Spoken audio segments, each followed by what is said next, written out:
Gracias por compartir este nuevo encuentro. En esta oportunidad vamos a contar con la presencia de la licenciada Claudia Sipuller. Brevemente voy a comentar que es licenciada en musicoterapia, psicomotricista, terapeuta en la clínica con bebés, estimulación temprana, miembro del equipo clínico y docente de FEPI, Fundación para el Estudio de los Problemas de la Infancia, Centro Doctora Lidia Coriat, miembro del equipo de docencia y supervisión de la Fundación CISAM, Centro para la Investigación en Salud Mental, docente titular en la licenciatura de Psicomotricidad en la UNTREF, Universidad Nacional de 3 de Febrero, directora académica de proyectos finales de grado de estudiantes de dicha licenciatura, coordinadora del área de prácticas profesionales en psicomotricidad en la UNTREF, docente invitada en el curso regular Miradas e interrogantes en torno al desarrollo infantil, un intento interdisciplinario de pensar el desarrollo desde la complejidad, del Comité de Pediatría Ambulatoria en la Sociedad Argentina de Pediatría, coordinado por los doctores José Kremenchuk y Esteban Rosenstein, años 2015, 16, 17 y 19. Supervisora de profesionales y equipos interdisciplinarios de ámbitos públicos y privados en psicomotricidad, clínica con bebés, estimulación temprana y musicoterapia. Coordinadora de grupos de estudios sobre temáticas ligadas a los problemas de la infancia, autora de artículos sobre temáticas afines a los campos disciplinares antes mencionados, editados e inéditos. La licenciada Sipuller presentará la clase Los cuerpos en el espacio virtual, reflexiones de una psicomotricista en tiempos de cuarentena. Las invito a disfrutar. Gracias. Bueno, buen día a todas, a todos. Muchas gracias por la invitación. Es una experiencia muy, muy satisfactoria de poder encontrarnos con mucha gente, encontrarnos de esta manera y en este espacio, y que venimos aprendiendo a encontrarnos y a intercambiar. Antes conversábamos justamente de la posibilidad de conocer, de escuchar y de intercambiar con gente de tantos lugares diferentes, y que por ahí en los tiempos de los cuerpos presentes es más complejo. Así que bueno, agradezco mucho esta posibilidad y que sea una posibilidad de intercambio, con lo cual quiero dejar abierto, bueno, que ustedes puedan ir preguntando y comentando, quizás por el chat, y luego retomamos, según cómo está planteada la dinámica, un intercambio luego de que yo les cuente algunas de las reflexiones y de las experiencias y de los pensamientos que vengo teniendo en estos tiempos y compartiendo con otros colegas también, ¿sí? Un poco cuando Monique me invitó a este curso y a dar esta clase, era el 6 de marzo, lo tengo en el chat del WhatsApp. El 6 de marzo estábamos empezando el año, llegábamos de las vacaciones, algunos, o por lo menos de un descanso, y estábamos por comenzar el trabajo del año. Y cuando me invita Mónica a este curso con este título, Enredados pensando la práctica psicopedagógica en tiempos digitales, confieso que, o sea, la invitación tenía que ver con conversar, compartir cómo piensa la psicomotricidad, qué experiencias, qué recorridos, cómo pensar el cuerpo en la pantalla, en la bidimensionalidad. Y cuando ella me invita, primero me inquietó esa invitación, porque es un tema difícil, complejo, incluso poco explorado para el campo de la psicomotricidad. Y en ese momento dije, bueno, acepto el desafío de ponerme a pensar sobre en esa temática. Y bueno, y llegó la pandemia y llegó la cuarentena. Porque por ahí yo voy a ir conversando, tengo aquí un papel para ir, para no perderme y poder ir ordenando las ideas y también después unas placas de power, ¿sí? Entonces, algunas preguntas me empezaron a aparecer antes de entrar en la experiencia misma de la pantalla, ¿sí? ¿Cómo es posible? ¿Cómo es posible pensar la experiencia psicomotriz tal como nosotros la pensamos? Que después les voy a comentar cómo pensamos la experiencia psicomotriz en el espacio online, en el espacio virtual, de la tecnología digital. Si hay presencia o no del cuerpo, cómo es la presencia y la ausencia del cuerpo en este espacio. Si es que está presente y cómo se hace presente el cuerpo en este espacio, y la alternancia entre la presencia y la ausencia, cuáles son las relaciones entre el cuerpo y la palabra, ¿no? En este espacio de la pantalla, el lugar de la mirada y de la voz, en tanto lugares privilegiados, en tanto el contacto, el olfato, el gusto y otras sensibilidades quedan ¿dónde? ¿Sí? Quedan acotadas, ¿sí? Cómo pensar la construcción de la imagen y el esquema corporal en este espacio, que es un tema muy propio y muy querido y muy trabajado para el campo de la psicomotricidad. Si era posible, son esas preguntas me aparecían, ¿sería posible sostener un trabajo, esto antes de la cuarentena, ¿no? En el espacio de la pantalla. ¿Por qué? ¿Para qué? ¿Cuándo? ¿Sí? Y pensar en los diferentes, yo trabajo con bebés y niños pequeños, y en general los niños pequeños con los que trabajo tienen dificultades psicomotrices y subjetivas, problemas en el desarrollo, problemas, digamos, en el armado subjetivo, cómo pensar el trabajo con esos niños, qué posibilidades habría, ¿sí? Esas preguntas me aparecían antes de, este, de que entráramos en la cuarentena, ¿sí? Y entonces, bueno, ahí empecé a recordar o a pensar algunas experiencias previas a este tiempo de la cuarentena, porque confieso que la computadora, la pantalla, no es un objeto que esté en mi consultorio. En mi consultorio, que hay un escritorio, pero hay mucho espacio para moverse. El aro de básquet, los aros, las pelotas, las paletas, o sea, no porque nos movamos todo el tiempo, pero hay una oferta en relación al movimiento importante, ¿sí? Y sí, algunas experiencias en relación a la pantalla fuimos teniendo. Por ejemplo, recuerdo una niña de 9 años con una hemiparesia que venía al consultorio a hacer el trabajo en psicomotricidad.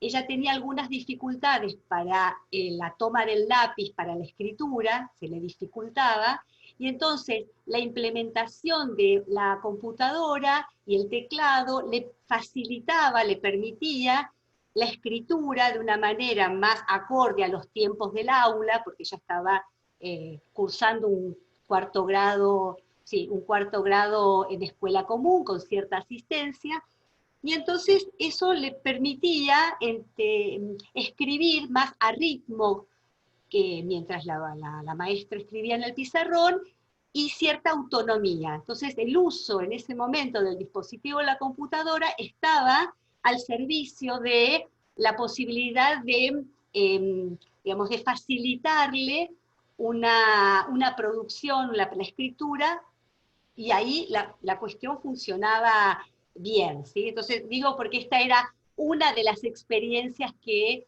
teníamos, que de hecho hay, digamos, todo lo que es la tecnología en relación a los dispositivos para facilitarle a personas que tienen problemas más motrices, realmente ahí hay un importante uso y avance, ¿sí? Importancia en sillas de ruedas, diferentes dispositivos que ayudan, instrumentos que ayudan a organizar el funcionamiento psicomotor en función de ese sujeto para la relación con el otro, con el aprendizaje.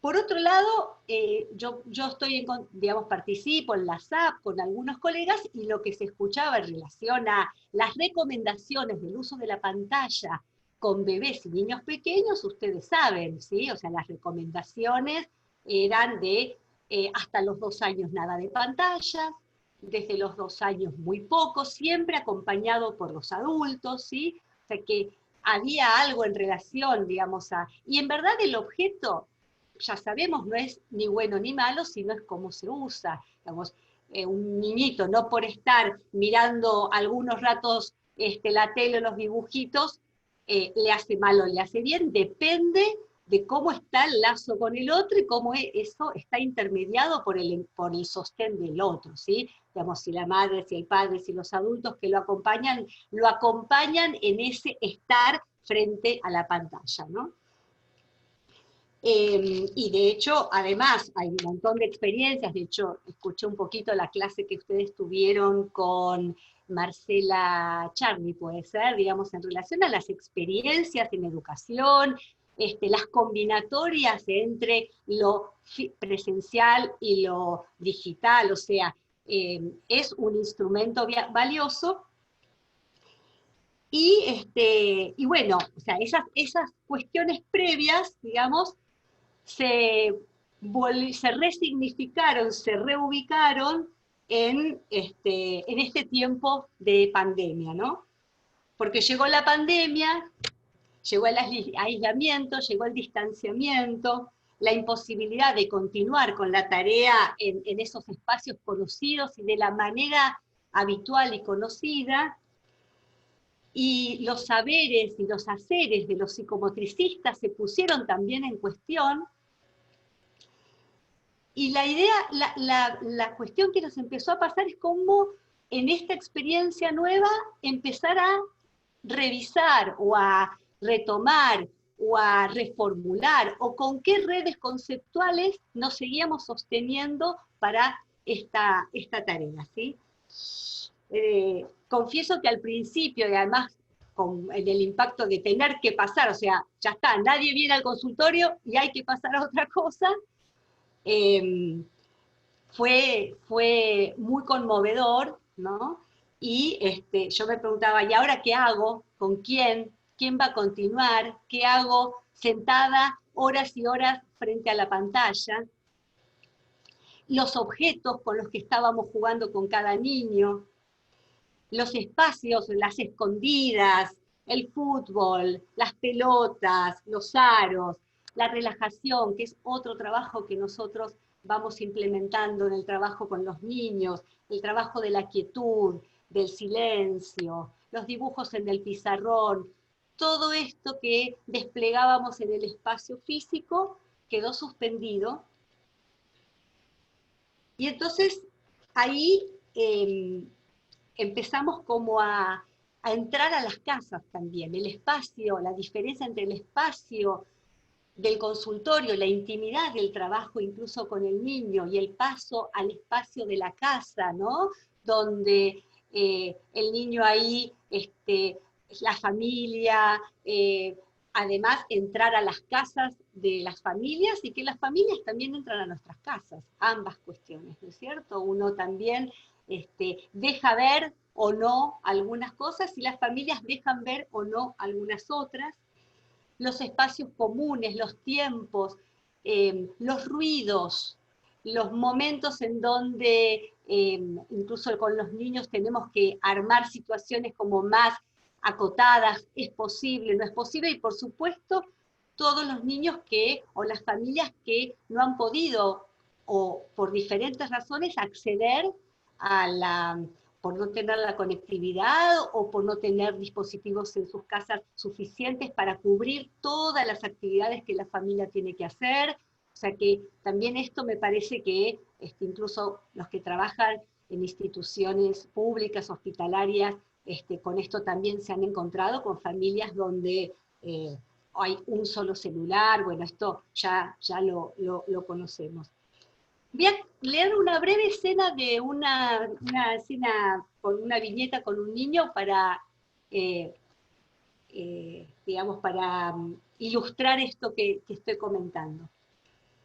En los comienzos de la cuarentena, un niño de 5 años, nos conectamos con el celular de la mamá o del papá, combinamos los horarios y nos conectamos en el horario acordado. Algunos de ellos acompañan la sesión. El niño se mostraba muy excitado, muy eufórico por el encuentro conmigo y propone jugar a las escondidas. Y comienza a correr por el pasillo de la casa, del departamento, para llegar a su habitación y esconderse. Y el padre lo sigue. Y a mí me llevan en el teléfono, ¿sí? El padre participa del juego, yo pregunto fuerte dónde está, llamándolo al niño porque estaba escondido, hablo fuerte porque pienso que no me escuchan, a veces siento eso, ¿no? Que uno quiere llegar al otro y habla más fuerte para agarrarlo, ¿no?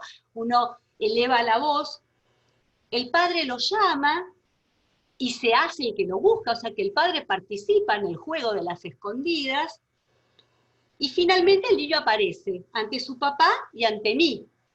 Y esto se repite porque él dice, ahora me voy a esconder en otro lado, entonces sigue corriendo por la casa, no es una casa grande, ¿no? Y buscando los lugares para esconderse. Él se divertía y estaba jugando, y creo que jugaba más con su papá que conmigo, o yo funcionaba como testigo del juego, como garante ahí en el celular.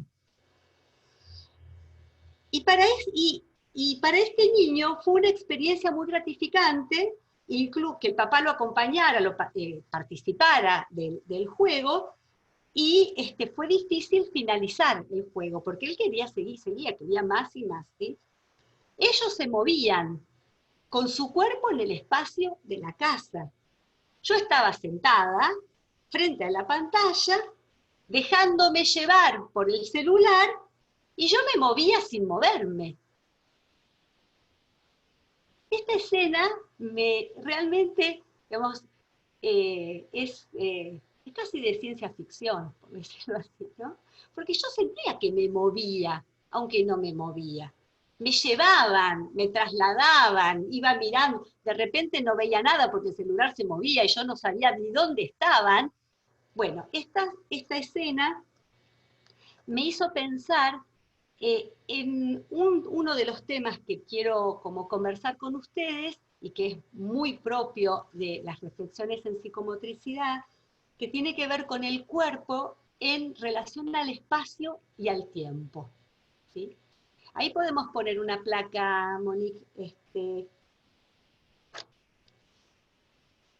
No, espera, disculpa, un poquito más adelante, espera que acá lo tengo anotado, un poquito más adelante, perdón. El cuerpo en el espacio, el cuerpo en el tiempo. El espacio en el cuerpo, el tiempo en el cuerpo. O sea, espacio, tiempo y cuerpo son modos, o sea, el modo de pensar el cuerpo es en relación al espacio y al tiempo. Y tanto el espacio como el tiempo se organizan en el cuerpo. Las primeras experiencias con el espacio y con el tiempo son experiencias en el cuerpo. Luego voy a ir para allí. Y además una cosa más que quiero introducir, que es el cuerpo del terapeuta, ¿sí? Sean psicomotricistas o todos los terapeutas que trabajamos, los tiempos del estar sentados, las posturas, las tensiones, la vista, o sea, cómo afecta en el sentido de afectación, no en el sentido negativo, en nuestro cuerpo este tiempo de trabajo frente a la pantalla, ¿sí? Hay una experiencia tónico-postural del terapeuta. Nosotros trabajamos mucho en la formación de los psicomotricistas con la formación corporal, personal del psicomotricista, porque nuestro propio cuerpo, nuestra experiencia con el cuerpo es una variable, es una herramienta, es un modo de estar y de escuchar y de mirar el funcionamiento psicomotor del niño. Como decíamos antes, desde el inicio de la cuarentena empezamos a poder acceder a diferentes charlas, conversatorios, encuentros. Realmente eso ha sido riquísimo. Nos hemos encontrado incluso mucho más que en otras situaciones. En la Asociación Argentina de Psicomotricidad nos hemos encontrado los psicomotricistas para conversar semana a semana cuáles eran nuestras experiencias con los niños, cómo iba siendo uno, cómo iba siendo otro, las preguntas. Y yo quería compartir con ustedes dos recortes de dos charlas diferentes. Una es de Rita Segato, de una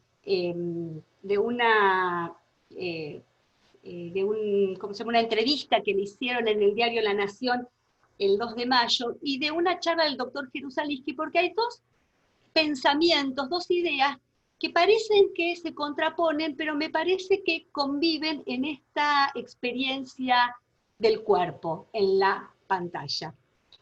La entrevista a Rita Segato, la conocen, la antropóloga Rita Segato, argentina, y que es muy interesante leerla y escucharla.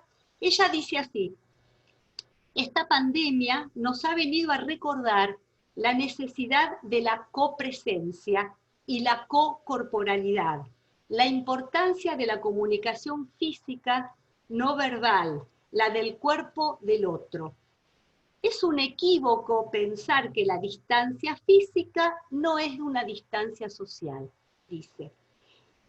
Algo interesantísimo que está ocurriendo con la cuarentena es que comenzamos a sentir la necesidad de la materialidad del cuerpo del otro, que no lo percibíamos como comunicación necesariamente. Algunas y algunos de nosotros somos verbales, pero hay muchísima gente para quienes la comunicación no verbal es esencial. Y quizás para nosotros también la comunicación no verbal sea esencial, solo que la hemos velado, obstruido, hemos eliminado la importancia del cuerpo. La proximidad corporal es una parte fundamental de lo social, en la vida y en la muerte, en la enfermedad y la salud. Los rituales no son verbales, son rituales físicos dotados de materialidad. Toda la fisicalidad de la existencia se está mostrando ahora por su falta, su ausencia. Sentimos una gran carencia de esa materialidad que permanece sin inscripción, sin registro. A mí me interesaba de como la falta de lo que ella llama fisicalidad, y a mí me parece interesante lo de fisicalidad, porque podemos decir que presencia del cuerpo hay en la pantalla. Hay presencia del cuerpo. Estamos acá presentes, nos miramos, nos escuchamos, a algunos los veo, a algunos no, los gestos, el espacio que están. Lo que no hay es fisicalidad, esa presencia física que implica el contacto, el abrazo, el acompañamiento. ¿Sí? O sea que ella hace hincapié en esto. Por su lado, el doctor Jerusalski, que algunos seguramente lo conocen, en un conversatorio que dio sobre el trabajo psicoterapéutico con autistas en tiempos de distanciamiento social, él plantea algo bien diferente, pero me parece por eso interesante, y después pensar cómo ambas cuestiones conviven, que dice, sabemos por esta experiencia, la de la cuarentena, que aunque no sea muy larga, ya es bastante profunda y va a dejar sus marcas en la pospandemia, que si nos ha enseñado que hay una dialéctica compleja en las relaciones, las distancias y lazos sociales, que no se sostienen solo por la proximidad física o el contacto perceptivo, sino que el campo de la palabra se torna y evidencia como esencial y punto crucial de la distancia social. O sea, que él nos hace pensar, nos lleva a pensar que la palabra nos permite sostenernos en el lazo social, aún cuando el cuerpo físico no está presente. ¿Sí? Depende de la ecuación subjetiva de la posición social y económica de disponer o no de los instrumentos que permiten comunicación a distancia, que debemos reconocer que aproximadamente la mitad de la humanidad no tiene acceso a eso, y dice que hay que poder pensar con un ojo crítico si debería llamarse distancia social. Él llamaría distancia física, para que analicemos cada caso, cada situación y extensión social, hasta qué punto esta distancia física causa o no distancia social, en función de que la palabra sostenga el lazo social. Bueno, me parece que esas dos ideas que aparentemente se contraponen, conviven, porque de hecho mantenemos y sostenemos el encuentro con el otro a través de la pantalla, con la palabra, la mirada y la voz, y que nos permite sostenernos con el otro, aunque el cuerpo físico no esté, y sintiendo que el cuerpo físico está faltando. O sea, eso está enlazado, ¿sí? Bueno, entonces, las preguntas que resignificamos las preguntas, o vuelvo sobre mis primeras preguntas con una vuelta más, ¿sí? ¿Qué aspectos del cuerpo físico, de la fisicalidad, o la afectividad y la emocionalidad? Porque eso también, ¿vieron cuando uno entra a un museo, ¿no? y se encuentra con un cuadro y a uno le aparece ahí una emoción? Y la pregunta es, ¿y nos pasa lo mismo haciendo esos visitas virtuales que hay tan preciosas por los museos del mundo? A ir ahí y entrar al espacio y encontrarse con el cuadro. Bueno, hay algo de la emoción, hay algo de la afectividad, que es para pensar cómo se pone en juego o no en esta comunicación a través de la pantalla.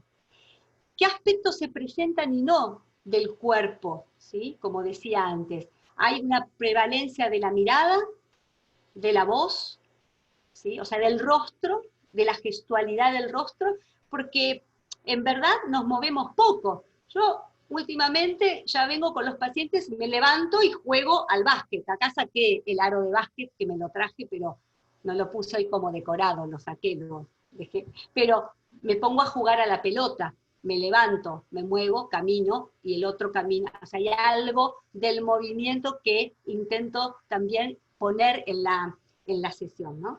Entonces, ¿cómo se da la alternancia entre presencia y ausencia? Cómo la palabra toca el cuerpo, porque en verdad lo que he visto en las sesiones es que es impresionante, pero la palabra, ya sabíamos, ¿no? Ya lo sabíamos, pero quizás lo confirmamos.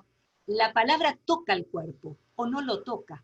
O el niño se enlaza con nosotros y con la palabra y con nuestro cuerpo, o no, o tiene dificultades para eso, ¿sí? Hay algo del gesto, de la gestualidad, que ponemos más para sostener, para enlazar, ¿sí? Entonces, ahora sí, Monique, la placa, la que es la 4, ¿sí? Podemos ponerla.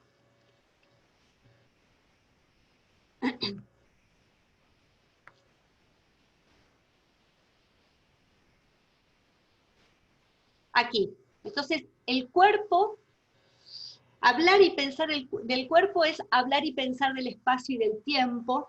El cuerpo es y está en el espacio. El cuerpo está y es en la temporalidad. Incluso cuando hablamos del tiempo y del espacio, también pensándolo simbólicamente, ¿no? Como lo que llamamos los clásicos, ¿no? Que están presentes, los clásicos en la música, los clásicos en el teatro, los textos están y perduran en el tiempo con su nombre, con su obra, más allá de la presencia física, ¿sí? El cuerpo es el origen de la construcción del espacio y el tiempo, ya voy a detenerme en esto. Y entonces la pregunta, otra vez, y por ahí ubicándola un poquitito más, es qué cuerpo observa, qué cuerpo mira, qué cuerpo estudia, qué cuerpo escucha la psicomotricidad. Ahora voy a recurrir ahora, voy a hacer como ahora digamos, una conversación, les voy a transmitir algunos de nuestras redes conceptuales, desde donde nos sostenemos para nuestro trabajo y para el trabajo que estamos haciendo ahora en las pantallas, ¿sí? ¿De qué cuerpo se ocupa la psicomotricidad? ¿Cómo mira el cuerpo? ¿Cómo lo estudia? ¿Cómo interviene con las problemáticas que se presentan en lo que nosotros llamamos el funcionamiento psicomotor, ¿sí? Ahora podemos, la próxima. La psicomotricidad investiga y reflexiona sobre el cuerpo del sujeto como expresión de la historia personal, de sus modos de relación, de sus estructuras de sus estructuras estas cosas pasan, entra una llamada al celular, perdón, ahí está. Otra vez, investiga y reflexiona sobre el cuerpo del sujeto como expresión de la historia personal, de sus modos de relación, de sus estructuras de integración y de sus modalidades de acción. Esta es una definición de un texto de Cuadernos de Terapia Psicomotriz del 74, pero allí ya estamos ubicando al cuerpo del sujeto. Ahí hacemos una primera diferencia que luego voy a conversar un poco más entre cuerpo y organismo. La historia personal, o sea, el cuerpo se constituye y se construye con otros y y es historizado, pero además la historia personal, y ahora podría agregar la historia personal, familiar, social, cultural, epocal. Nuestra perspectiva de cuerpo no es la misma, lo voy a decir, y es obvio, que 100 años atrás. No es igual en la ciudad de Buenos Aires y en los diferentes lugares que en otros lugares del país. Las representaciones del cuerpo, los saberes y los haceres del cuerpo no son iguales. Las estructuras de integración, que son las del organismo y que integran las diferentes sensibilidades, lo que llamamos maduración, son parte de esta construcción. Y las modalidades de acción. Para la psicomotricidad hay un aspecto importante que tiene que ver con la acción, pero más que con la acción, con el acto, con el actuar, con el sujeto siendo autor de su accionar, de su actuar, ¿sí? La próxima. Entonces tomo la perspectiva de Julián de Ajuriaguerra, que seguramente ustedes lo conocen, pero para nosotros es un referente muy importante en el campo de la práctica psicomotriz. Julián de Ajuriaguerra retoma las conceptualizaciones de Henri Vallon, que es un padre para la psicomotricidad, en sus conceptualizaciones acerca de los orígenes de esa constructividad corporal en relación con los otros. Y Julián de Ajuriaguerra dice el cuerpo en relación. O sea, él habla de que el cuerpo se construye en la relación con el otro, para la relación con el otro y para la relación consigo mismo, que es al mismo tiempo la construcción del cuerpo en la relación con el otro es para con uno mismo y con uno mismo para la relación con el otro. La foto es de unas esculturas de un escultor noruego que se llama Vigeland, que tiene un parque muy grande y muy impresionante, donde están sus 40, hay algo así, como 40.000 esculturas, y todas las esculturas, la mayoría tienen que ver con cuerpos en relación. Esta me gustó, ¿no? Por la actitud. Acá quisiera hacer una pequeña relación, una pequeña aclaración, que para la psicomotricidad hay una diferencia entre lo que es la motricidad y la psicomotricidad, ¿sí? La motricidad está más ligada a el equipamiento neurobiológico, es lo que nuestra herencia biológica, ¿sí? Lo que es visible, lo que es medible, los parámetros de crecimiento, de estatura, de volumen. La motricidad toma en cuenta información de una índole, de índole neurobiológica, ¿sí? Y está ligada, cuando hablamos de motricidad, a las leyes de maduración, a lo que es el orden de lo general para la especie humana. Mientras que cuando hablamos de psicomotricidad, estamos pensando, como dice Vergés, en informaciones de diferentes índoles, informaciones de índoles neurobiológicas, de índole subjetiva, relacionales, cognitivas, sociales, ¿sí? Hay que pensar, cuando uno habla de psicomotricidad, y que la información para observar y para analizar lo que le pasa al sujeto y acompañarlo, no es solo del campo de lo neurobiológico, sino que es el modo en que eso se interdefine, se interrelaciona con las otras variables, ¿sí? Cuando hablamos de psicomotricidad, hablamos de lo singular, del modo en que lo general se hace carne, se encarna en lo singular, ¿sí? Un bebé puede largarse a caminar entre los 10 meses y los 18, más o menos, ¿sí? Esos serían los aspectos, digamos, cronológicos evolutivos, más o menos entre 10 y 18 meses. Ese sería un dato de la motricidad. Ahora, ¿con quién? ¿Cómo? ¿De qué manera está construyendo ese caminar?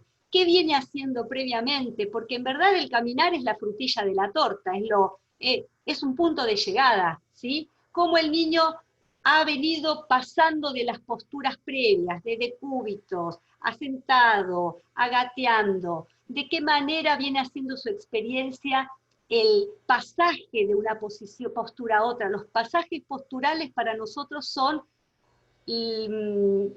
muestran la autoría, la posibilidad del niño de hacer él, apropiarse él, de salir de una postura a otra, ¿sí? ¿Con quién se larga? Vieron que los padres dicen, no, la madre dice, yo le doy el dedo, solo el dedo necesita, pero ella camina solo, pero el dedo sí necesita algo ahí todavía de la presencia del dedo del otro para poder sostenerse en ese despliegue, ¿sí? O los padres que dicen, no, él es muy autónomo, él va solo, él camina solo, no mira para atrás cuando vamos por la calle. O sea, hay algo de el caminar que es en relación al otro. Vieron que los niños cuando se largan andan mirando para atrás a ver si el otro los sigue, ¿sí? O están atentos a la palabra que el otro los convoca o los sostiene, ¿sí? Bueno, ese es el campo de la psicomotricidad. O sea, que heredamos un organismo, nacemos con una herencia biológica riquísima, importantísimo todo lo que llamamos aspectos constitucionales, ¿sí? Los reflejos arcaicos, la actividad postural espontánea, el tono muscular, la gestualidad refleja, los ritmos biológicos, a eso lo llamamos 5 aspectos constitucionales con los que el ser humano nace, o sea que no nacemos tabla rasa, sino que el bebé cuenta con eso para engancharse, para engarzar con quien ejerce las funciones de crianza, ¿sí? Los adultos que sostienen desde un deseo de hijo esas funciones de crianza y que le permiten también engarzar, ¿sí? Cuando el niño, por ejemplo, un bebé es muy tranquilito y duerme mucho a la noche y no se despierta para comer, por ahí la mamá, el papá se inquietan, ¿sí? Porque hay algo de ese ritmo, digamos, lo despiertan, dejan pasar 3, 4 horas, lo consultan con el pediatra, ¿qué pasa? O sea, que hay algo de ese engarce de los aspectos constitucionales que son información donde la madre o el padre o el adulto que cría a ese niño leen ahí, leen una demanda, la instalan, ¿sí? En verdad, y la leen. Y como dice Alfredo Jerusalinsky, las madres no son descriptivas, son interpretativas, ¿no? Porque cuando un bebé llora, la mamá o el papá dicen, ahora llora porque ese llanto es de hambre, ese no es de upa. ese llanto es de UPA, ese que, ¿sí? O sea, interpretan esos aspectos constitucionales para entrar en relación, ¿sí? Con el organismo sabemos que no alcanza para sobrevivir en el mundo, ¿no? En los primeros tiempos, por la prematurez estructural propia de la especie, y que Vallon dice que esa prematurez, en verdad, si bien el niño no puede acceder a los objetos por sí mismo, la prematurez le permite entrar en relación con el otro. O sea que Vallon, que pensaba desde la filosofía, desde el materialismo dialéctico, él decía que esa condición de prematurez era una condición de posibilidad, porque justamente en tanto el ser humano no se las arregla solo para sobrevivir en los primeros años, por supuesto, pero yo diría que nunca nos la arreglamos solos, necesitamos siempre de alguna manera nosotros. Esa es una condición de posibilidad. Él decía, lo social está en lo biológico, decía Vallon, ¿sí? O sea, la relación con el otro viene en nuestra biología, viene a ponerse a expresarse, ¿sí? Bueno, la próxima. Entonces llamamos constructividad corporal al entramado de las funciones del equipamiento neurobiológico con y a través del otro, habilitando un funcionamiento propio. Cuando nosotros entonces hablamos de las funciones del equipamiento, estamos hablando de del tono, la función del tono muscular, que es una función de relación, ahora les voy a explicar un poquito por qué, la función postural, la función motriz, son tres funciones del equipamiento muy propias del funcionamiento psicomotor. También podemos pensarlo en relación a la función visual, a la función auditiva, o sea, las funciones en la relación con el otro hacen a un funcionamiento propio. ¿Podemos poner la próxima? En este sentido, siguiendo un poco, ¿voy muy rápido o más o menos vamos bien? Bien. En este sentido, tomo una idea de Jean Vergès, que él dice, hay una relación entre el órgano, la función, el funcionamiento y la realización, dice él, que esto vendría a ser así. El órgano es el equipamiento. El órgano es el aparato visual, el aparato auditivo, el aparato respiratorio, digestivo, el equipamiento y los aparatos y los sistemas con los que cuenta el organismo. La función se desprende del órgano. ¿Se acuerdan esa frase que siempre escuchamos y es de la medicina, la función hacia el órgano? ¿Sí? Por ejemplo, el órgano es el aparato visual, la función es la visión. Y sabemos que la visión tiene que funcionar para que madure el equipamiento. ¿Sí? Si no se pone a funcionar, todo lo que es la neurotransmisión, la maduración del equipamiento no se produce. O sea, la función en ese sentido hacia el órgano. Y además esto está ahora muy fundamentado y muy explicado en las neurociencias, ¿no? Como todas las conexiones sinápticas, etcétera, se van produciendo en tanto hay una función que funciona. Pero Vergès agrega algo más. Esa función, para que tenga un sentido humano singular de relación, tiene que entrar en relación con el otro, y eso es el funcionamiento. O sea, la función, visión, entra en la relación con el otro y es funcionamiento, o sea, mirada. Es diferente la visión de la mirada. ¿Cuántos de nuestros pacientitos ven, pero no miran? O recortan lo que miran. O sea que la mirada es funcionamiento, porque la mirada es la puesta en escena, además de el deseo del adulto de convocar a ese bebé a que lo mire y a ser mirado, y a espejarse en esa mirada. O sea que el órgano y la función puesta en la relación con el otro es el funcionamiento. Y él agrega algo más, que es la realización, que es el deseo de ese sujeto niño en principio a buscar la mirada y a hacerse ver.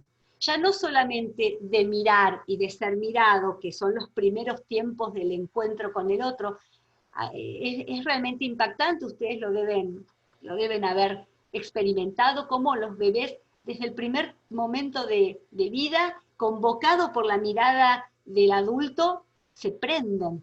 Y no es fijación visual, es mirada. Yo quiero hacer ahí una diferencia, ¿sí?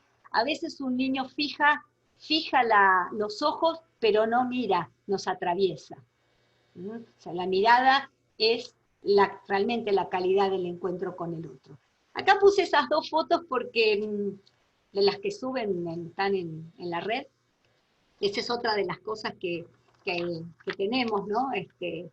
Muchas videitos o fotos de familias que lo suben, que tiene que ver con la función tónica, ¿sí? En el momento en que un bebé tiene hambre y hay vacío en el estómago y la tensión, el tono aumenta, ese tono que aumenta, aumenta y aumenta, luego estalla en lo que se llama una crisis tónico-emocional, que es un estallido tónico, una tensión, digamos, viene el otro, ubica que es hambre y le da de comer. En esa situación de tensión, el bebé retira el encuentro con el otro, porque está crispado, está tenso, hay malestar, hay insatisfacción.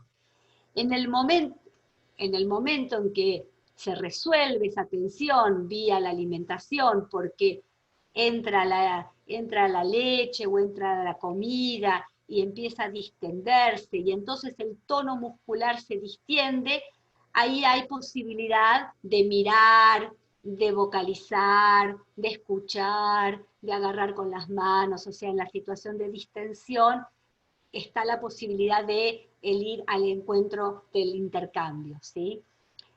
Ahí es donde Balón dice la función tónica es función de relación, porque fíjense que en ese pasaje de la tensión a la distensión o de la distensión a la tensión está el otro que interviene, que toma, que interpreta, que acciona, que dice, que hace, el bebé recibe, se acomoda, las acomodaciones posturales, lo que se llama la mutualidad postural, como dice Ajuria Guerra, o el diálogo tónico, ¿sí? O sea, ahí, en ese pasaje, la fluctuación tónica va organizando también los ritmos. Ahí quiero llegar, tengo 10 minutitos más.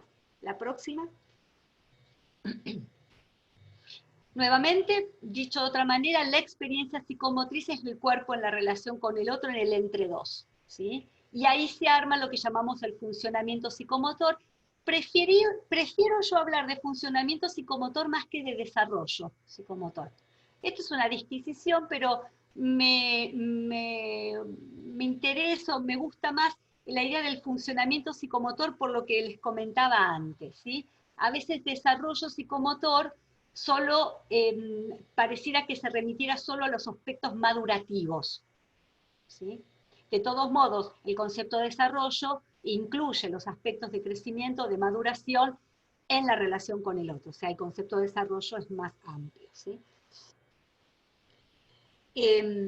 Hay una frase de Sabater, Fernández Sabater, no sé si lo conocen, es un filósofo contemporáneo español que tiene una página preciosa para leer las cosas que escribe, y él dice, encontré algo en relación a la experiencia, que él dice, tener una experiencia es hacer algo con lo que te hace, dice él, ¿no?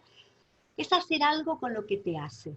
Habría entonces una distinción entre vivencia y experiencia.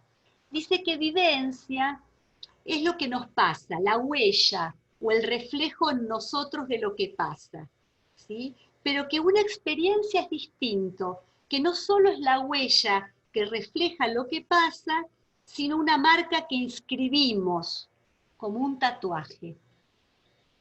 O sea, una experiencia subjetiva, algo que puede relatarse, contarse, recordarse, ¿no? Está la vivencia, que yo creo que está en relación a las sensibilidades, ¿sí? A la sensibilidad emocional, a lo que tiene que ver con el sentido, ¿sí? Pero la experiencia es esa marca, esa inscripción y esa resignificación. Pasamos a la otra. Acá hay mucha información, pero yo lo comento para ubicar algunas cosas, ¿sí? Así como hablamos del cuerpo en relación, hablamos del cuerpo receptáculo. Este es un concepto de Vergés, que el cuerpo receptáculo no recipiente, sino receptivo, lugar de inscripción, dice Vergés, ¿sí? O sea que el cuerpo, y especialmente el eje del cuerpo es el eje postural, la relación cabeza-tronco, le llamamos a eso el eje del cuerpo. La periferia son los miembros, ¿sí? Superiores e inferiores. En el eje del cuerpo, sobre el eje del cuerpo, tenemos la mirada, tenemos la audición, tenemos la boca, tenemos el tubo digestivo y excretorio, el tubo respiratorio, la espalda. O sea que hay los lugares de inscripción, de las primeras inscripciones, y en tanto se organiza el eje del cuerpo posturalmente, el movimiento se desprende. O sea, el movimiento, la acción con brazos y con piernas se desprende de la postura. Si la postura no se instala, el movimiento se desordena, se inhibe, se hace inestable.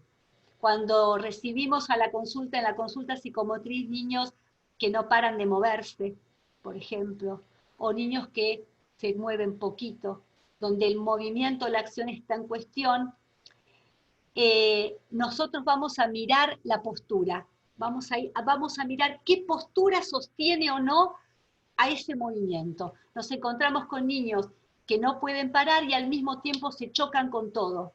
No sé si les ha pasado en la consulta, se chocan con el cuerpo de uno, se chocan con la pared, se chocan con las, ¿no? Como dice Vergés, ahí hay como un intento de en el contacto y en el choque organizar algo de la postura, sostenerse.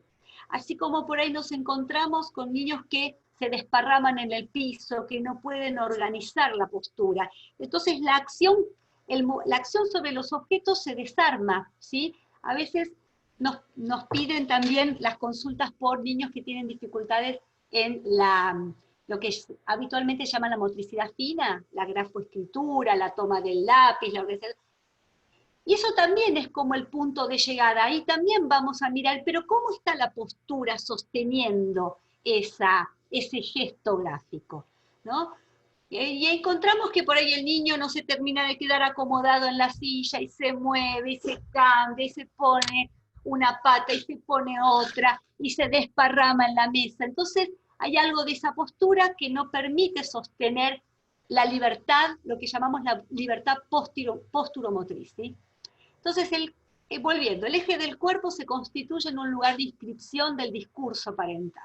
Las palabras se inscriben en el eje del cuerpo, ¿sí? Desde el punto de vista de lo verbal, de lo sonoro, de lo gestual, de lo postural. Un ejemplo de esto son las imitaciones, o los gestos. Todos tenemos gestos de nuestros padres, posturas de nuestros padres, o sea, la postura y la gestualidad son lugares de identificación. Tomamos la voz también. Cuando antes había teléfono de línea en las casas, confieso que lo tengo todavía, uno llamaba y atendía a cualquiera, ¿no es cierto? Y me ha pasado, a las más jóvenes ya no les ha pasado, las más antiguas sí, que nos confundían la voz. Querían hablar con uno y era conmigo, con mi mamá, digamos, había algo de la voz. La voz es un lugar de identificación. En ese sentido es la inscripción, ¿sí? Lo digo así como sencillo. Es evocador de semejanzas, del linaje familiar, ¿sí? Ay, tiene ese lunar, pero ¿y ese lunar que tiene como el abuelo? Ah, sí, eso es de familia, la manchita esa es de familia, ¿sí? O sea, se significa, ¿no? El linaje familiar, los orígenes, la sexualidad, portador de un nombre y apellido. El cuerpo receptáculo tiene que ver con eso, con ser singulares, yo soy fulano de tal, de esta familia, de esta cultura, con esta historia. y el cuerpo es lugar de integración visual, auditiva y laberíntica, este eje del cuerpo. Hay una relación entre la visión, la audición y lo equilibratorio. Solo lo nombro, pero es un largo, un capítulo muy interesante para estudiar. Y dice Vergés que el cuerpo receptáculo no solamente es expresión, estamos acostumbrados a hablar de la expresión corporal, pero en verdad primero está la recepción de la voz del otro, de la palabra, del contacto, de la postura, y al mismo tiempo el cuerpo receptáculo no solo del niño, sino del adulto, capaz, habilitado, disponible a recibir el cuerpo del niño.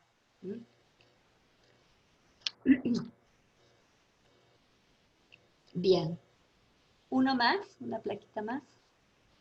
Bueno, aquí yo me despaché con todo, ¿no? No importa, se los dejo el power, ¿no? Pero para simplemente un cuadro, ¿no? Para ubicar cómo sobre el eje del cuerpo, esto que decía antes, está la visión, la audición, que esas funciones que tienen que transformarse en funcionamiento, el tubo y los miembros, o sea, cómo y esto se tiene que integrar, ¿sí? El proceso de constructividad corporal se va integrando.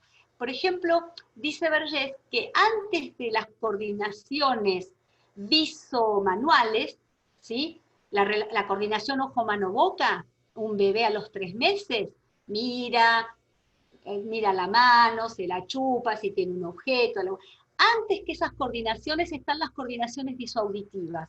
O sea, el bebé, y esto pasa en bebés muy chiquititos y muy de las primeras semanas, escucha un sonido de un lado y del otro, gira la cabeza hacia allá. O sea que las primeras coordinaciones, fíjense, están sobre el eje del cuerpo y no sobre las relaciones ojo-mano-boca que vienen luego y se montan, digamos, sobre esas primeras coordinaciones.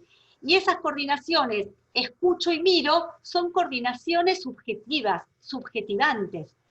Porque además, ahí hay algo, miro, hay una relación entre escuchar y mirar, que esto también es importante tener en cuenta.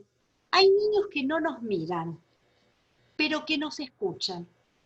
Y esto durante el tiempo de la pantalla es importante. Los niños no se quedan, los más chiquitos, frente a la pantalla mucho tiempo. Van, vienen, ¿no? Y hay veces las mamás, acá tenía una escenita que ahora les voy a leer, están atentas a que estén, nos quieren agarrar, a que nos miren. Y yo digo, no, ella anda por ahí, me escucha, anda por ahí, bueno, yo igualmente sé que él me escucha y en algún momento va a venir, ¿sí? Esto que además pasaba en el consultorio, ¿no? De poder dejar que entre la palabra y que el niño se ligue ahí con la mirada, ¿sí? Y que haga esa relación, y uno sabiendo que cuando apostar a que la palabra le llega y que él tiene que también salir a buscar algo, ¿sí? Para terminar, algunas escenas clínicas de estos tiempos de pantalla, ¿sí? Que tienen que ver con la relación cuerpo, espacio y tiempo, ¿sí? Y de paso ponemos la otra, no, una más, estas se las dejo, esta, que me gustó, por lo enredados en la red. Esta es otra de las esculturas de Vigeland, que me pareció preciosa. Y les leo estas escenas. Un niño de 5 años hace un dibujo en un papel, estamos ahí en la pantalla, y él me lo quiere mostrar. Y se pone de espaldas a la cámara de la computadora y levanta su dibujo para que yo lo mire. O sea, ahí descubrimos que él ubica mi punto de vista, ¿sí? O sea, que él es reversible, o sea, se ubicó una cuestión reversible de cómo se tiene que poner para que yo lo mire. O sea, que él se coloca de mi lado, casi como si hubiese atravesado la pantalla. Me pareció interesante ahí la construcción del espacio, ¿sí? Otro niño de la misma edad me propone jugar a la cocina, a cocinar. Entonces trae su caja de elementos, yo también, comenzamos a preparar la comida, él hace lo suyo, yo hago los míos, yo hago un sándwich ahí con las cosas que tengo, y le hago un chiste, ¿no? Le acerco a la cámara y le digo, toma, este sándwich es para vos. Y lo acerco bien a la cámara, Él se queda mirándome, se pone serio y me dice, no podés dármelo, se rompe la pantalla. O sea, yo digo, hay algo de la ficción ahí que tambaleó, ¿sí? Porque otro niño podría haber jugado, ay, dámelo y me lo como. Hay algo tambaleó, ¿no? Algo, él dijo, no, pero ¿cómo es esto? ¿Sí? Un niño de 2 años, acompañado por su mamá, no me mira cuando nos encontramos, ellos usan celular, va y viene, la mamá se aflige mucho porque él no se queda frente a la pantalla, no me saluda, no me dice hola, no me dice chao. Ella dice que se distrae y lo quiere agarrar y retenerlo en sus brazos para que me preste atención, todo un tema con el prestar atención, ¿sí? Y él quiere salirse de ahí, él no quiere quedarse, y yo le pido que lo deje ir y venir, ¿sí? Y que charlemos nosotras, y que yo lo voy a ir llamando. En un momento ella me cuenta que él se fue por ahí, que tiene los muñecos, y se agarró un muñeco. Y yo tengo un muñeco parecido a ese que él tiene, y entonces voy a buscar mi muñeco y me pongo a charlar con el muñeco, está contándole que fulanito, yo no lo veo, pero me cuenta la mamá que está con el muñeco, y entonces pongo a hablar al muñeco, que es un muñeco con el que jugábamos antes, muy significativo, ¿sí? Unos minutos después él se acerca con su muñeco a mirar que yo estaba con el muñeco también. Se acerca y se sonríe y luego se vuelve a retirar. Fue un momentito. Pero ahí es lo que les decía antes, él estaba escuchando lo que yo estaba haciendo y algo lo convocó en el cambio de voz, en que yo le hablaba a este muñeco y le decía que, uy, ¿dónde está fulanito? Pero no, se fue, pero debe estar por ahí. Bueno, ese segundo de acercarse a mirar, ahí está él. ¿Sí? Bien, hasta aquí, eh, hasta aquí, por ahora. Hermoso. Estamos bien de tiempo igual, Claudia, ¿eh? No te preocupes. ¿A qué hora Eh, tenemos? Tenemos hasta las 11 nosotras. Perfecto. Entonces puedo un poquito más. Sí, Pensé sí, que... Hasta tranquila. 10:30, Sí. Andy, ¿eh? 10:30, perdón. Sí, Sí, sí, después sí. hacemos Ah, preguntas y todo por eso eso. quería dejar media hora Sí. para preguntas, intercambio, relatos de experiencia, o sea, para que sobre esto que les conté podamos intercambiar, ¿sí? Sí, obviamente la que quiera escribir por el chat o pedir la Ah, palabra y activar el micrófono para decir algo, lo puede hacer. Sí.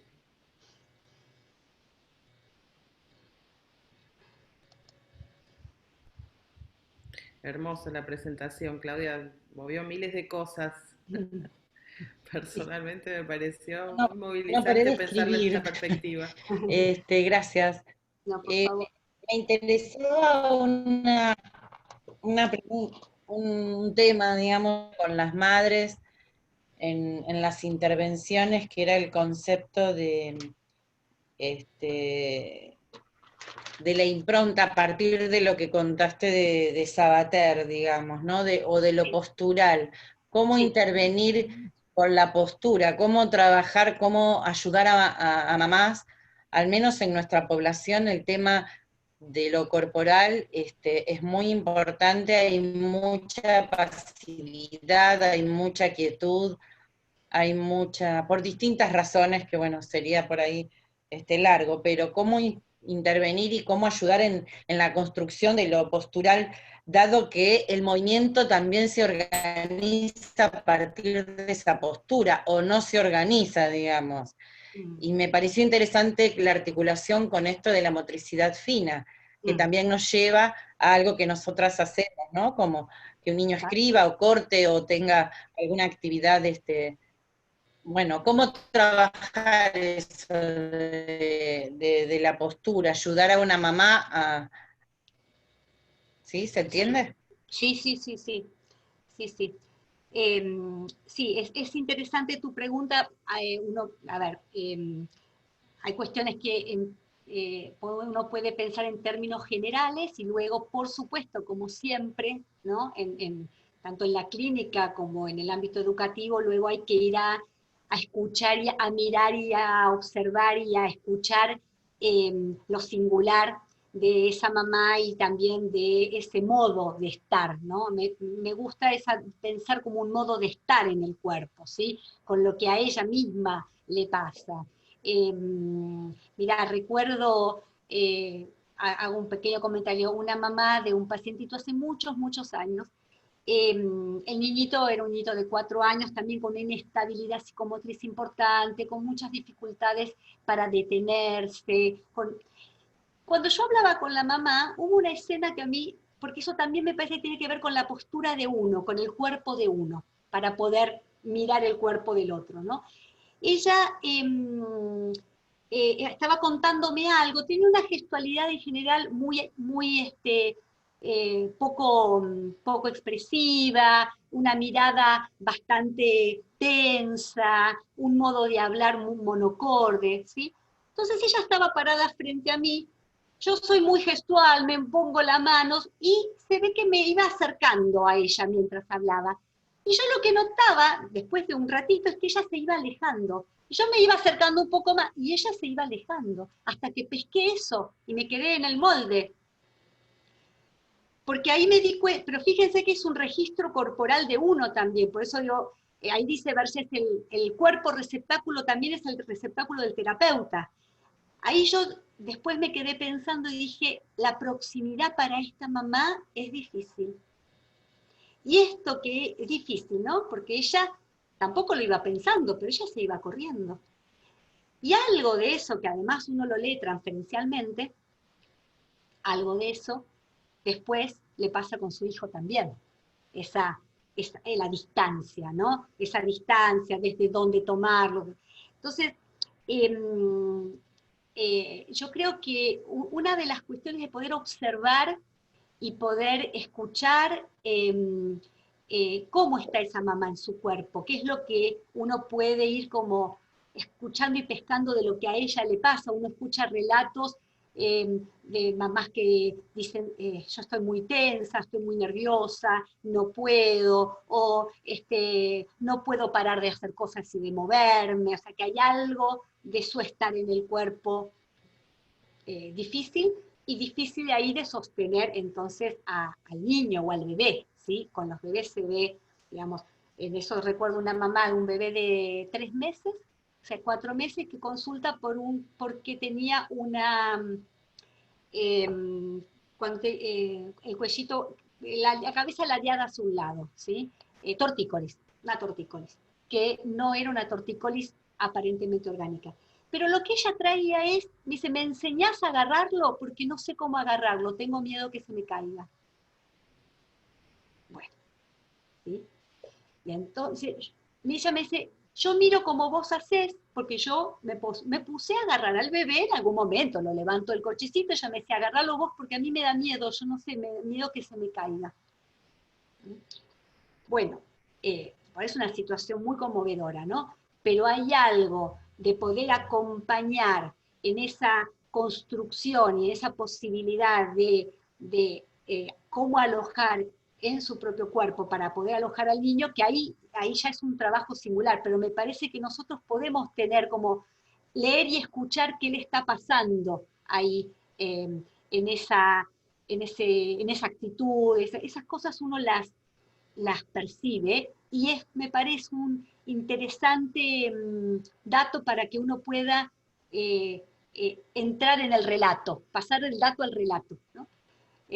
Porque incluso hay algunas familias de ciertas culturas, por ejemplo, sabemos, ustedes deben tener, digamos, de por ahí gente que viene del norte del país, que tienen otro modo de estar en el cuerpo, de ser y estar, como dice Rodolfo Culla. ¿Han escuchado hablar del filósofo Rodolfo Culla? Es un filósofo argentino, les recomiendo. Después preguntan los textos que recomendé, se los paso después, ¿sí? Y él habla del ser y estar, de estar ahí, de estar en la tierra, ¿no? Y entonces, bueno, hay modos diferentes y eso hay que escuchar cuánto es lo singular de lo cultural también, porque no todas las mamás o papás que vienen de Jujuy funcionan igual, no, porque también eso sería, ¿no? Cada uno ligado ahí, y también en ese sentido pudiendo pescar, digamos, para poder ver por dónde acompañar, porque a veces uno con buena voluntad pretende introducir consejos, ¿no? O recomendaciones desde un lugar y, y no entran porque no hay cuerpo para recibirlo. Entonces me parece que ahí es como cuando trabajamos con los niños, hay que ir a recibir ahí, a ver con qué cuenta y con qué preguntas tiene esa madre, ese padre para poder ahí acompañar, ¿no? Claudia, Gracias. estaba pensando el tema este de las pantallas ahora en pandemia y la situación de la escuela, ¿no? De los maestros y demás. Mm, Me pasa que al trabajar en una escuela muchas veces las entrevistas tienen que ver con chicos que no quieren conectarse, no sí, quieren ponerse frente a la pantalla, algunos se esconden, algunos la apagan o se ponen en el costado y no quieren aparecerse en pantalla. sí, Y me hacía pensar en esto que vos decías de la voz, que también enlaza la voz, que a veces la mirada no la soportan o no soportan ese vínculo desde la mirada, o de sí, ser vistos o de ver, sí, o la frustración misma que les genera el que tener que mantener una relación a esta distancia. sí, Eh, y claro, qué complejo, porque la escuela es obligatoria, sí, a los supervisores hay que darles cuenta de los chicos que no se conectan, estoy hablando de los chicos con razón de que no quieren, ¿no? No que no sí, pueden, por supuesto. sí, Pero sí se está dando ese fenómeno de chicos que no quieren ponerse sí, frente a la pantalla en las clases, sí, eh, que le da cierta complejidad. Esa es una de las cosas o de mm, las viñetas que veo, y mm, pasa en jardín y pasa en primaria, en los mm, dos sí, niveles. Eh, y por otro lado también, por ejemplo, nos ha pasado que hay mucha, en la escuela que estoy, mucha población oriental, chicos chinos, sí. y nos dimos cuenta con la ausencia de los cuerpos y de los gestos, que hay mucho que no interpretan con solo la cara. O Ah, sea, mira, no entienden, en la escuela no había dificultad para que ellos siguieran las clases generalmente, pero mm, ahora, con solo la cara, mm, no parece alcanzar la cara y el lenguaje. Y les falta una cantidad de datos para poder integrarse impresionante. Es qué una gran interesante. complejidad. Claro, lo descubrimos frente a la ausencia, ¿no? Porque no Claro, nos dábamos cuenta hasta que nos dimos cuenta que a esta manera no se pueden sumar muchos de ellos, ¿sí? claro, Y la barrera del idioma es mucho más fuerte sin el cuerpo, digamos, claro, como una claro. observación. Y la otra cosa, por ahí la última que tiro así, ya damos la palabra a otras personas, pero en la clínica psicopedagógica que estamos haciendo virtual, Mm, pasa mucho que hay chicos que quieren ver los juguetes o las cosas que hacíamos o que tenemos en el centro de salud y claro, usan nuestros cuerpos para jugar. O sea, disfrutan de que nosotros en el consultorio manipulemos lo que ellos jugaban. claro. ¿No? Entonces por ahí nos piden tal juego, tal otro, trae ese y te van dirigiendo, pero es tu cuerpo el que manipula y ellos se los ve, pareciera disfrutar del otro lado de Claro, ese juego a través claro. de las manos del terapeuta, ¿no? Y me parecerían cosas interesantes también para pensar. Sí, súper interesante porque además uno ahí ve que la posibilidad de inventarse, ¿no? De reinventarse. Eh, yo te digo, lo de los niños que no se quieren conectar también, sí, tengo también, hay uno que, un niño que decía, estoy podrido de la pantalla, quiero ir a la escuela, no quiero más. Como diciendo, hay alguno que circuló también por la red, pero tengo un paciente que decía, ¿qué dice eso? A ver, también hay algo muy raro en esto, es que uno se ve a uno mismo también. Porque cuando uno Sí, está sí. en el espacio físico, uno no se ve a uno mismo, se ve a uno mismo a través de los ojos del otro, pero no se ve a uno mismo. Entonces eso es también inquietante, ¿no? Que uno se vea así. Y hay muchos niños que la mirada de todos les resulta muy invasiva. Y si uno puede contar con qué escuchan, puede también por ahí jugar a que, bueno, que apaguen la cámara y que participen desde, y ver, digamos, ¿no? Desde dónde pueden, digamos, me parece que si uno puede contar con que pueden estar de diferentes modos, estando ahí en la escena grupal, en la escena del aula, por ahí uno puede acompañar ese proceso, ¿sí? Eso por un lado. Me parece re interesante lo de los chinos, lo que traían, porque claro, hay algo que hasta aquí, y quizás entonces hay que levantarse un poco y moverse, ¿no? Por el espacio que uno tenga para darle a eso algún otro contexto, ¿no? Sí, pero me parece que muchos de los pares tomaban, de los compañeros, Ah, ¿entendés? claro, claro, Del ver qué hacían los compañeros, era una guía para ellos, me parece. claro, claro. Sí, sí, Cómo respondían ellos. ellos, claro, claro. Claro.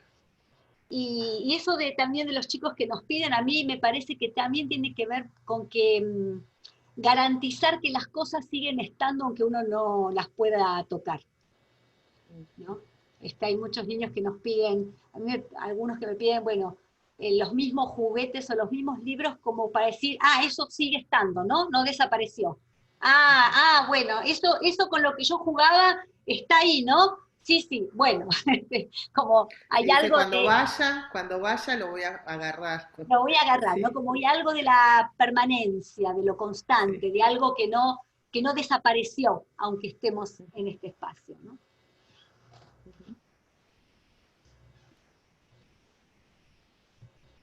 De conservación. Sí, sí, sí, tal cual. Bueno, ¿que alguien más que quiera tomar la palabra? Estuvo muy, muy variado, interesante, aprovechemos. Comentario, pero quiero esperar si alguien tiene una pregunta. Yo tengo un comentario, si puede ser. Perdón. Hola, Dale, ¿cómo Mariel, andan? dale. ¿Cómo andan? ¿Cómo andan? No, yo me quedé pensando en lo que decía Claudia acerca de esto de las mamás, de cómo ayudar a las mamás al tema de la corporeidad con los bebés y con los nenes.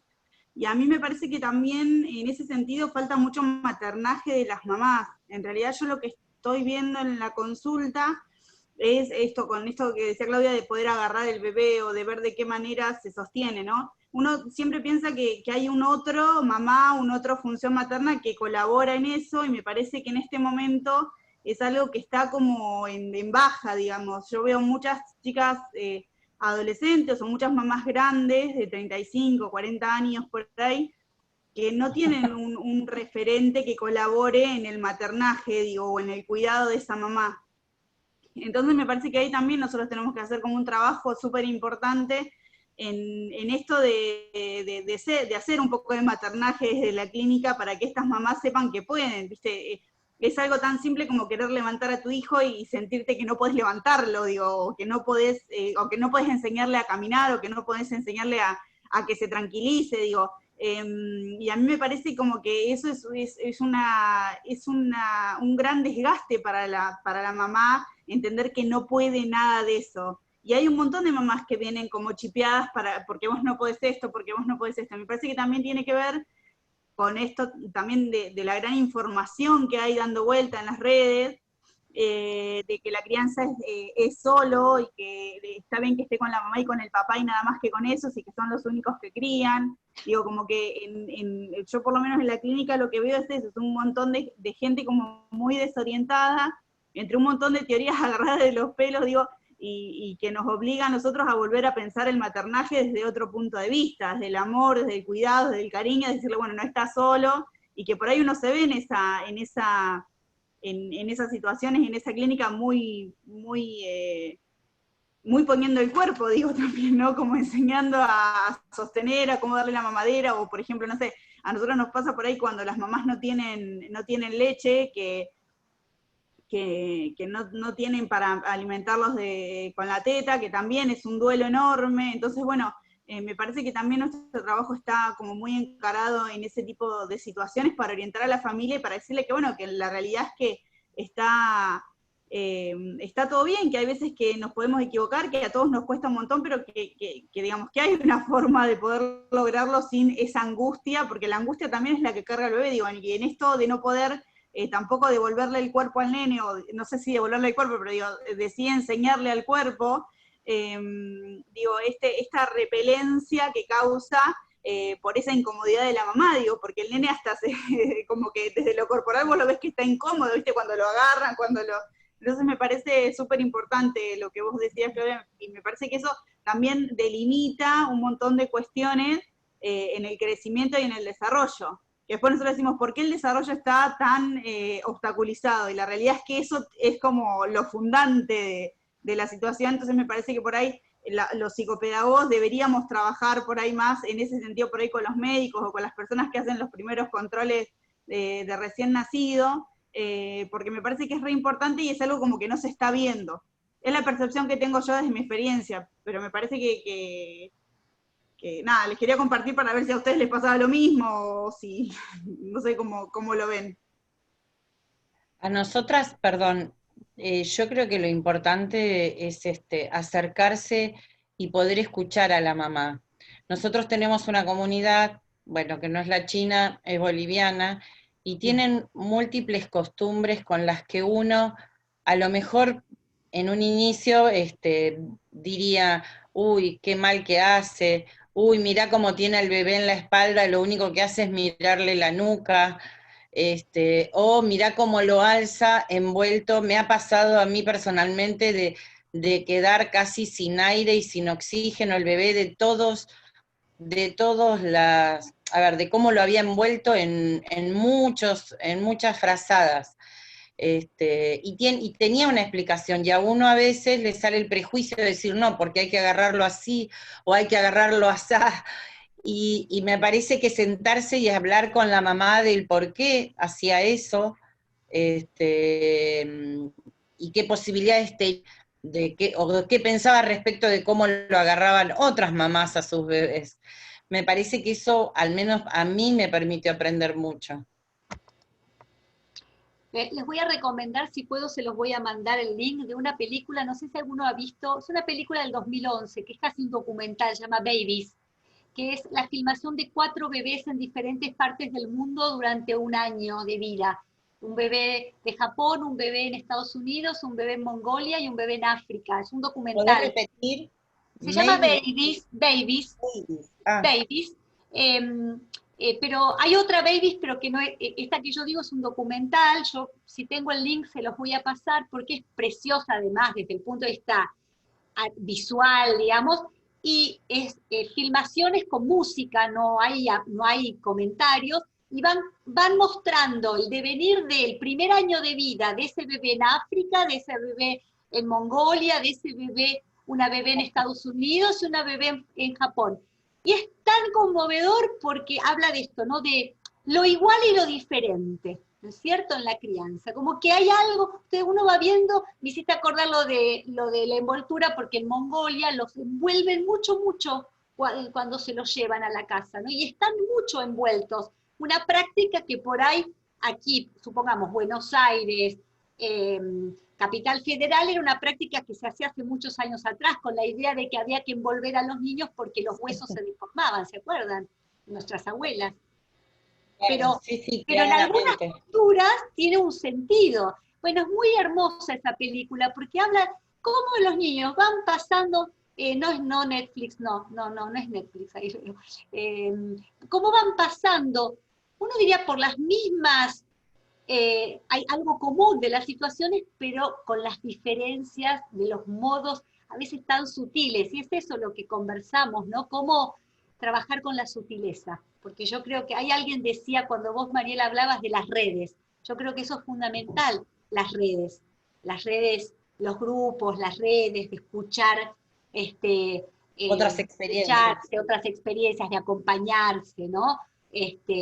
Hay un montón de grupos de crianza, hay grupos, ¿no? Como que hay algo de eso, pero después en las situaciones particulares es la sutileza de lo singular y de estar uno también disponible para ver qué es lo que es oportuno ahí, ¿no? Y que no es igual con uno que con otro. Me parece que es inevitable luego la clínica de lo singular y lo sutil, que en eso me parece que es donde uno va ahí también haciendo el trabajo con cada quien, ¿no? Sí. Hola, perdón, no sé si me escuchan. Me quedé pensando en esto, primero del maternaje y después esto de sostener la postura. En un momento vos hablaste del gesto gráfico y a mí me vino enseguida a la cabeza un paciente que su mamá consulta porque desde muy chiquito él tenía una letra espantosa y no podía escribir, ¿no? Y vos escuchabas su historia vital, ¿no? Contada desde la mamá, y la mamá era una bola de nervios que todo el tiempo se asociaba a este chico. Si la mamá estaba nerviosa, el nene estaba nervioso. Estaba tan nerviosa cuando nació que el nene salió nervioso de su panza, enredado en el cordón umbilical. O sea, un nivel como de asociación entre lo que le pasa a ella y al nene muy fuerte, ¿no? Este nene ya es preadolescente ahora y el problema de él era su letra, ¿no? Como su gesto gráfico, por decirlo así, donde pasaba de grande a chiquito en función de cuánta presión sentía de la mamá de la escuela para poder escribir o que se lo entienda. Y una preocupación era, no me entienden. Y yo tengo miedo que no me entiendan, porque me ponen notas de que escriba mejor, y mi mamá me hace escribir, y todo en función de esto. Y como que me quedó, ¿no? Esto, la pregunta es qué sostenía ese gesto y cómo pensarlo en relación al armado de su cuerpo, de su gesto, y con esto que le pasaba entre la escuela y la mamá, ¿no? Es como, cómo hacer la lectura ahí de eso. Es re interesante lo que traes, más, digamos, sin meternos, igualmente el relato que vos traes es justamente para pensar que el gesto gráfico, escribir, que además es cómo se ha escrito en el cuerpo, la escritura realmente está en relación a las primeras inscripciones, y tu relato y lo tensional, ¿no es cierto? La tensión del lado del cuerpo de la madre, y la tensión como es significado ese funcionamiento del cuerpo del niño. Bueno, ahí, digamos, por ahí también uno, en la psicomotricidad nosotros tenemos, hacemos un trabajo que se llama la relajación terapéutica en psicomotricidad.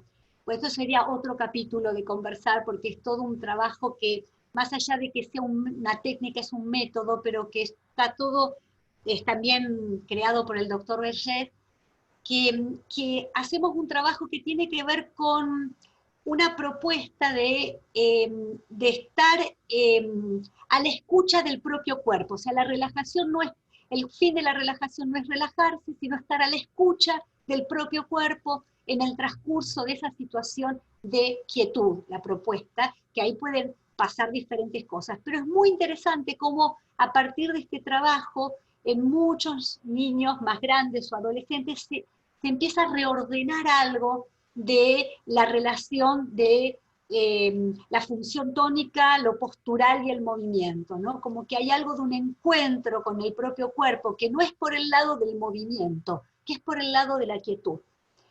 Y además ahí hay todo un trabajo en relación a la voz y a la palabra del terapeuta, y al modo en que se va presentando el cuerpo en esa situación de la distensión, y de lo que a cada uno le va pasando en la situación de quietud, que realmente es muy interesante cómo se anuda la experiencia psicomotriz en el sentido de las sensibilidades con las imágenes y las palabras, ¿sí? Ahí hay digamos, todo un trabajo interesante para reubicar, porque por ahí no es con el gesto gráfico que haya que trabajar ahí.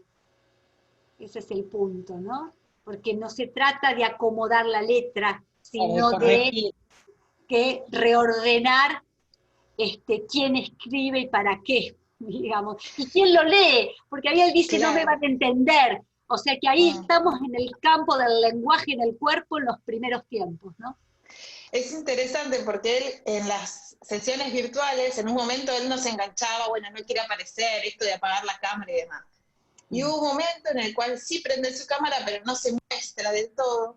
Y le propongo, a él le gusta mucho que yo le lea, digamos, porque ponerse a leer es algo que lo pone muy tenso. Y ese día le digo, tengo un cuento que quizás te interese, bueno, era el de la fábrica de las palabras, y él me dice, sí, pero contámelo vos. Y se acuesta como en la cama y escucha todo el relato de todo esto, ¿no? Bueno, yo se lo iba narrando y como que a partir de ahí empezamos a trabajar con palabras extrañas. ¿Qué palabras pagaríamos nosotros? Bueno, porque la fábrica de palabras tenía que ver con esa temática. Y fue muy interesante en la sesión virtual, ¿no? Porque también lo pensaba en este sentido, como la palabra, que es algo que sale, digamos, como de lo corporal, ¿no? Es un sonido, pero que sí atraviesa la pantalla y nos encuentra del otro lado. Y en esto él a partir de ahí abrió el espacio para el trabajo virtual de escritura, ¿no? Excelente. Me parecía algo interesante. Ahí va eso, ¿no? La necesidad de que el otro le hable y lo toque, digamos, ¿no? Y el lugar de la distensión, mira que él ubicó la postura ahí, ¿no? Me parece que es por ahí se abrió el tema. Por eso me parece interesante esto de cuando hay cuestiones con el movimiento, no es del movimiento mismo, sino que hay que mirar atrás, que es la estructura que sostiene al movimiento. Sí, a mí me pareció también muy interesante en relación a la población que nosotras atendemos, el concepto de diferencia entre vivencia y experiencia, en relación a que no es solo la huella, o que es la experiencia, no es solo la huella, sino la marca que se inscribe. Y lo pensaba no solo desde lo afectivo, sino también de las historias de violencia, y que tenemos muchas, es decir, uno puede hablar de lo positivo, de la huella que se inscribe a partir de una experiencia, pero también desde la no positiva, digamos, ¿no? Desde una experiencia tan negativa y devastadora como es la violencia o el abuso, y cómo queda, digamos, también eso inscrito. Sí, sí.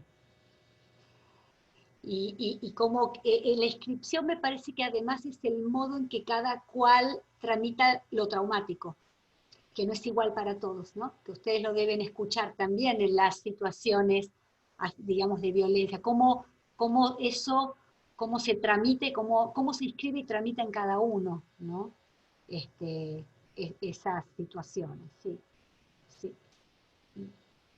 Yo comparto una experiencia que me resuena a partir de lo que Claudia nos contó, que tiene que ver con la voz, porque he visto en encuentros por Zoom de una sala de 5, un nene que solo se dejaba ver la parte de arriba de la cabeza, o sea, solo el pelo. Para los docentes era como muy difícil saber qué le estaba pasando a ese nene, si estaba atento, si estaba haciendo la actividad, si estaba ahí. Ahora, cuando vi una vez una clase de educación física, él estaba alejado de la pantalla y participando totalmente despreocupado y mostrándose sin ningún problema, porque no estaba atento a la pantalla, pero sí a la voz, a las indicaciones, a las propuestas de juego. Y los docentes muy preocupados cómo hacemos para que se muestre en las otras actividades, y por ahí no hace falta, por lo menos por ahora, porque sabemos que la voz lo está convocando igual, aunque nosotros no lo veamos, pero qué difícil que es para los docentes esa manera, ¿no? Como no tener la devolución también de la mirada de los chicos hacia nosotros. Ese es un punto importante también, ¿no? Yo pienso, bueno, acá las veo algunas, y no tengo que ir dando vuelta, pasando de 1 a 2 a 3, pero como uno necesita, ¿no? El intercambio, la gestualidad, el gesto de sí, de no, de macán, ¿no? Y los docentes que están haciendo una tarea monumental, ¿no? Monumental, porque además con muchas presiones por muchos lados es todo también un aprendizaje, ¿no? Poder sostenerse y sostener a los otros, ¿no? Pero por ahí eso, ¿no? También de poder ir como dando, ¿no? Como, yo digo, es hacer visible lo invisible, ¿no? Porque por ahí en ese relato que vos decís, bueno, es descubrir que él está, aunque no se haga ver, o que aunque no mire. Entonces, me parece con poder ubicar eso, también tranquiliza y permite como contar con el otro, ¿no? Hasta uno puede decir, bueno, ¿qué maneras tenemos de contar con el otro en este espacio? ¿No? Por ejemplo, algunos se animan más a hablar, otros se escriben en el chat, o sea, algunos, digamos, depende, ¿no? Cada uno qué modo va pudiendo como encontrar, y con los niños esto, ¿no? Como poder, es para pensar también el tema del disciplinamiento, ¿no? Porque hay todo un tema del disciplinamiento en el aula, los cuerpos sentados en el aula o no, o en qué lugar tiene el cuerpo en el, o sea, porque vuelve a repensar el cuerpo en el aula, ¿no? Y entonces también por ahí hay una necesidad de que estén todos presentes mirando y escuchando al mismo tiempo. Y quizás haya que pensar también el cuerpo en el aula virtual, en las escuelas, ¿no? Yo también escuché que muchos pibes se enganchan más con las clases de música y de educación física, que tienen quizás otro modo de poner la voz y el cuerpo y el movimiento. Y no porque las docentes no lo tengan, pero las docentes tienen que meterse con otras cosas y que por ahí no pueden con eso, ¿no?